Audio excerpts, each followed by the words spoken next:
कुछ लोग मानते हैं कि जो हमारा ब्रेन का साइज है वो बहुत क्रूशियल साबित हुआ। बहुत सिंपल सा एग्जांपल समझ लीजिए। ब्रेन का साइज कैसे नापते हैं? तो ब्रेन वॉल्यूम नापते हैं। जैसे जो खोपड़ी है, उस खोपड़ी में कितनी रेत भरी जा सकती है, उससे तय होता है कितना वॉल्यूम है। इसको सेफेलिक इंडेक्स कुछ लोग बोल देते हैं। तो जो होमो हेबिलिस था 25 लाख साल पहले, उसके दिमाग में लगभग 500 से 700 क्यूबिक सेंटीमीटर का स्पेस था। इतनी सी खोपड़ी समझ लीजिए, एक हाथ के बराबर की। 500 से 700 क्यूबिक सेंटीमीटर का स्पेस है। ये होमो हेबिलिस है, जो हमारी परिवार का सबसे पुराना सदस्य माना जा सकता है। और आज के जो होमो सेपियंस हैं, उनका कितना है? तो इसमें पुरुषों का महिलाओं से थोड़ा सा ज्यादा है। पुरुष लोग बहुत हीरो बनते हैं इस बेसिस पे, लेकिन इसमें ज्यादा लोड लेने की जरूरत नहीं। पर हाँ, सच है कि ऐसा है। 1260 क्यूबिक सेंटीमीटर आज के सामान्य मनुष्य का ब्रेन का साइज है, और होमो हेबिलिस का करीब 600 के आसपास था। डबल से ज्यादा हो गया। जो औसत रूप से स्त्रियों का है वो करीब 1170 के आसपास है। इसके आसपास से थोड़ा कम ज्यादा होगा, लेकिन लगभग इसकी रेंज में है। कुछ लोग कहते हैं कि ये तो बड़ी कमाल की बात हो गई, लेकिन हाथी का तो मनुष्य से 4 गुना ज्यादा होता है। तो हाथी के पास भाषा क्यों नहीं है? हाथी फिलोसफी क्यों नहीं करता? कोई फिलोसफर हाथी आपको दिख जाए ऐसा? बात तो सही है। हाथी का जो सेफेलिक इंडेक्स है, या हाथी की जो ब्रेन कैपेसिटी है, वो मनुष्य से कम 4 गुना ज्यादा है। और मनुष्य ही नहीं, वो डॉल्फिन वॉल्फिन कईयों के ज्यादा अंश है। तो ये वैज्ञानिक फिर परेशान हो गए। फिर इन सबको क्यों नहीं फिलोसफी डेवलपमेंट हुई, साइंस क्यों नहीं डेवलप हुआ? अंत में करते करते एक फार्मूला निकल गया है। फार्मूला ये बताता है कि बॉडी के स्ट्रक्चर के अनुपात में जो ब्रेन का साइज है, उस मामले में इंसान सबसे आगे है। और शायद इसलिए इंसान की जो क्षमताएं हैं, वैसी क्षमताएं आसपास भी किसी स्पीशीज में नहीं है। हालांकि डॉल्फिन्स में थोड़ी बहुत इंटेलिजेंस है, तोते में मेमोरी ठीक ठाक मिलती है, कुछ स्पीशीज में कुछ कुछ मिलता है, पर उतना नहीं जितना हमारे पास है। हाँ, इलॉन मस्क का बस चला तो आज से 15, 20, 25 साल बाद ये बातें पुरानी हो जाएंगी, क्योंकि उसकी लेबोरेटरी में कुछ बंदर आजकल वीडियो गेम खेल रहे हैं। क्योंकि उसने एक चिप बना दी है, न्यूरालिंक एक कंपनी है, एक चिप बना के उनके दिमाग में फिट कर दी है, और वो 6ठी 7वीं क्लास के मैथमेटिक्स के स्टूडेंट की हैसियत से वीडियो गेम खेलने लग गए हैं। हो सकता है कि आज से 100-200 साल के बाद जो कुत्ते बिल्ली बंदर आपके आसपास हों, उनके दिमाग में चिप लगाएं, वो फिलोसफर हो जाएं वो भी। अभी अभी फिलहाल तो ऐसा नहीं है।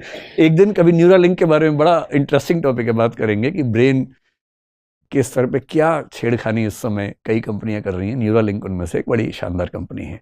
एक साइबोर्ग कंसेप्ट आता है, साइबरनेटिक ऑर्गेनिज्म, वो बहुत जल्दी रियलिटी बनने वाला है हमारे सामने।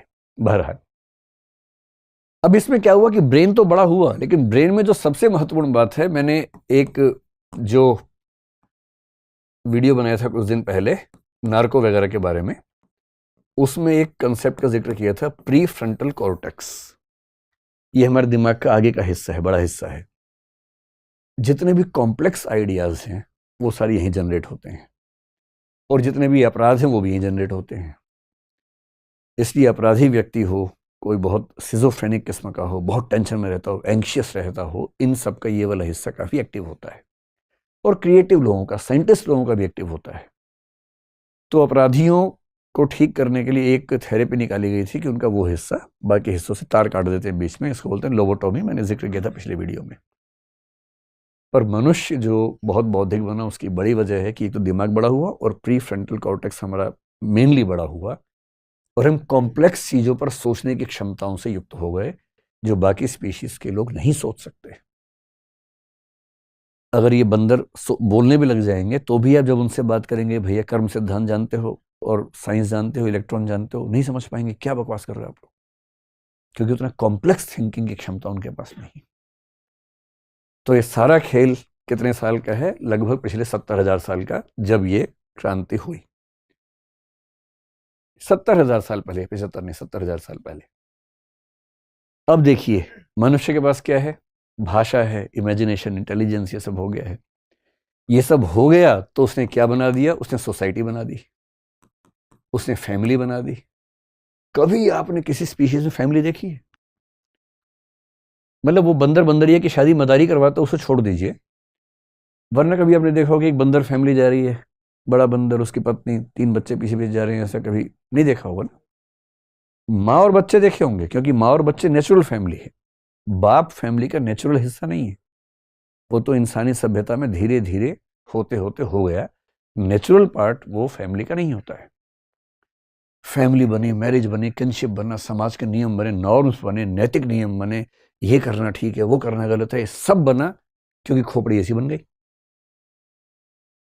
उसके साथ क्या बना? स्टेट बन गया, राज्य, विधायिका, कार्यपालिका, न्यायपालिका, कानून बनाओ, ये कानून, रूल, रेगुलेशन, ये सब कैसे बना? क्योंकि खोपड़ी वैसी हो गई, दिमाग काम कर रहा है। इसी में इकोनॉमी बनी, मार्केट बना, सब कुछ बना। ये सारे के सारे स्ट्रक्चर्स जो हमारी ह्यूमन सोसाइटी के हैं, ये सारे इसलिए हैं क्योंकि हमारे पास कॉग्निटिव कैपेबिलिटीज बाकी स्पीशीज की तुलना में बहुत ज्यादा हैं, जो कि केवल पिछले 70,000 साल का काम है। देखिए, अभी भी फिलॉसफी नहीं आई है, फिलॉसफी अब आएगी इसके बाद। क्यों अब आएगी? क्योंकि फिलॉसफी के लिए चाहिए पेट भरा और फुर्सत का होना, दोनों चीजें चाहिए। अभी तक क्या है? अभी तक फुर्सत नहीं आई है। ये भी सारा इसी का खेल है, वरना कहाँ इतना। किसी मच्छर से बोलिए बना के देखो, तू कैसे कैसे बनाएगा? इतना टेक्निकल दिमाग कहाँ से लेके आएगा? तो हमारे पास है ना। 10,000 साल पहले आखिरी बड़ी घटना घटी, जिसको बोलते हैं नियोलिथिक रिवॉल्यूशन।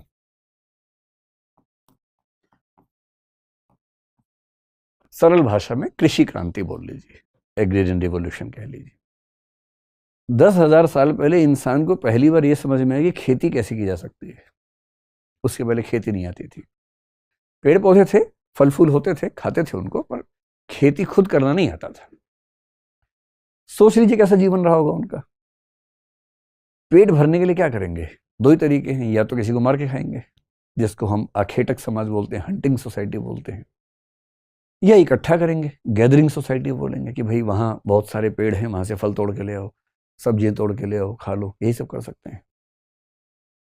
एक पूरा क्लैन है, कुनबा है, ट्राइब है, एक कबीला है, एक जगह गया, वहां के पेड़ पौधे खत्म हो गए, अब क्या करेंगे? जाना पड़ेगा। उन्हें हम क्या बोलते हैं? घुमंतु जनजातियां, खाना बदोश जनजातियां, जो नोमैडिक ट्राइब्स होती हैं, ये बोलते हैं। तो ये तो हमारा इतिहास है, सबका इतिहास है, क्या कर सकते हैं। नियोलिथिक रिवॉल्यूशन ने पहली बार कमाल क्या किया कि हमें खेती करना समझ में आ गया। और जब पहली बार खेती करना समझ में आ गया तो ये क्लियर हुआ कि अब हमें कहीं जाने की जरूरत ही नहीं है, न मारने की जरूरत है। वेजिटेरियनिज्म एक विचार के तौर पर पहली बार वहां से डेवलप होगा। उसके पहले कैसे डेवलप होगा? कि हम बिना हिंसा किए और बिना भटके जिंदा रह सकते हैं। और जब खेती होनी शुरू हुई तो पहली बार इंसान का समाज एक स्थान पर टिकना शुरू हुआ। पहली बार सरप्लस प्रोडक्शन होना शुरू हुआ कि जरूरत है 100 किलो अनाज की, हो गया 120 किलो। जब पहली बार सरप्लस प्रोडक्शन होने लगा तो यह हुआ कि कुछ व्यक्ति काम कम भी करेंगे तो भी काम चल जाएगा। और तब समाज के समझदार व्यक्तियों से यह अपेक्षा की गई कि आप सोचिए, नए स्ट्रक्चर्स पे सोचिए, क्या होना चाहिए, कैसे करना चाहिए। और जब पहली बार पेट भरा और पहली बार फुर्सत मिली तो उससे क्या विकसित हुआ? उससे विकसित होने लगा दर्शन। क्यों ऐसा है? वेस्ट की दुनिया में, पश्चिम की दुनिया में मानते हैं कि सबसे पहला फिलोसोफर, सबसे पुराना फिलोसोफर उनका कब हुआ? उसका नाम है थेल्स। और कब हुआ? 6th century BC। ये जुम्मा 2800 साल पहले, सिर्फ 2800 साल पहले।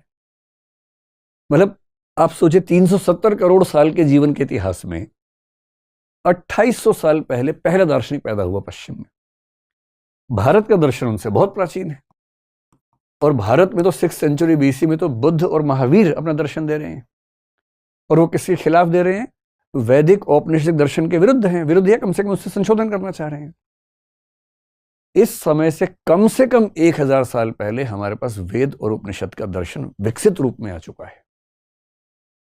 लेकिन आप 1000 साल और पीछे कर लेंगे, 1500, 1600 BC, 2000 BC मान लेंगे, जो आजकल की रिसर्चेस आमतौर पर इंडिकेट कर रही हैं, तो भी तो दर्शन का कुल इतिहास हमारा 4000 साल पुराना हुआ। और ये इसीलिए है कि 10,000 साल पहले पहली बार वो परिस्थितियां बनी कि हमारी क्षमताएं भी थी, स्थितियां भी बनी, चिंतन हल्का हल्का शुरू हुआ और आगे चलकर व्यवस्थित होकर दर्शन या फिलॉसफी के रूप में डेवलप हुआ। साइंस भी आई। भारतीय परंपरा में हम देखते हैं कि साइंस भी वहां दिखती है, ग्रीक परंपरा में भी बाद में दिखने लगी। दुनिया में 2 स्थान दर्शन और विज्ञान के विकास में सबसे ज्यादा सफल साबित हुए शुरुआत के समय में, एक भारत, एक यूनान।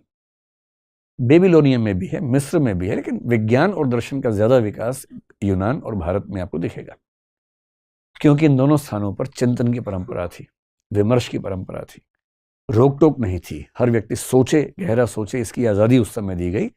सबको न भी दी गई है तो कम से कम वैचारिक आजादी एक स्तर पर मिली। वहां भी सबको नहीं मिली, यहां भी सबको नहीं मिली, पर जिनको मिली ठीक से मिली। इसलिए आपको यूनान में उस समय कौन दिखेगा? पार्मेनाइडिस दिख जाएगा आपको, हेराक्लाइटस दिखेगा, या जिसको आप मैथ्स में सॉल्व करते हैं थ्योरम, पाइथागोरस दिखेगा। उसी समय का व्यक्ति है पाइथागोरस। अरस्तु सबसे पहला बड़ा वैज्ञानिक माना जाता है, वो उस समय का व्यक्ति है। हेरोडोटस जो इतिहास का एक व्यक्ति मानते हैं, वो उस समय का व्यक्ति है। क्योंकि वहां विशेष रूप से एथेंस नाम के एक शहर में ऐसी परंपरा थी। भारत में ऐसी परंपरा रही, इसलिए दर्शन का विकास इतना धूमधाम से हुआ, विज्ञान का विकास हुआ, गणित का विकास हुआ, प्राचीन काल में दिखता है। क्योंकि जिन जिन समाजों ने चर्चा की संस्कृति को प्रमोट किया, वहां वहां विज्ञान और दर्शन खूब तेजी से बढ़े। और इसलिए ईसा पूर्व 600 के आसपास से पश्चिम में और उसके 1000-1500 साल पहले से भारत में आपको दर्शन का विकास ठीक से नजर आने लगता है।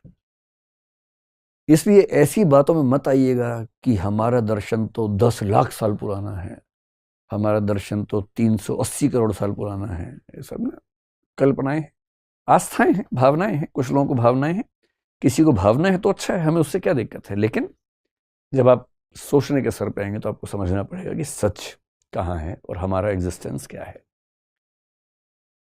अब यह है कि दर्शन किन प्रश्नों का जवाब देता है। आपके बहुत सारे प्रश्न होते होंगे ना मन में, क्योंकि आप अभी पेट ठीक ठाक भरा ही हुआ है, फुर्सत भी दिन में 2 घंटे मिली जाती होगी, तो थोड़ी बहुत चैटिंग करने के बाद भी थोड़ी फुर्सत रहती ही होगी आपके पास ना। उससे मन में सवाल आता ही होगा कि मैं कौन हूँ, कहाँ से आया हूँ, कहाँ जाऊँगा, मरने के बाद बचूंगा कि मर ही जाऊँगा। अच्छा, एक मरना वो होता है, एक इस उम्र में जो बार बार मरते हैं किसी के ऊपर, वो होता है। ये दोनों मरना समान होता है कि भिन्न भिन्न होता है? पुनर्जन्म होगा कि नहीं होगा? पिछले जन्म में मैं क्या था, अगले में क्या बनूंगा? ऐसे बहुत सवाल आते हैं। कुछ ऐसी पुस्तकें लोग वहाँ से ढूंढते हैं। मेरा कॉलेज का एक दोस्त अब तो बहुत बड़ा अधिकारी है, बहुत ही बड़े स्तर पे है पुलिस में। वो जब स्टूडेंट था तो कहीं से ढूंढ के आ गया था, किसी के पास गया था, तो उनके पास कोई पुस्तक थी, उससे पता लगता है कि आप पिछले जन्म में क्या थे, अगले में क्या बनेंगे। तो आया तो बड़ा जोश से गया था, वापस आया बहुत दुखी दुखी। तो मैंने पूछा क्या हुआ, तो बोला यार पता लगा पिछले जन्म में गधा था। तो मैंने मजाक में कहा, मैंने कहा गलती से इस जन्म का बता दिया होगा, पिछले जन्म का नहीं बताया होगा। तो उससे कहा नहीं पिछले जन्म का बताया, इसमें तो मनुष्य हैं।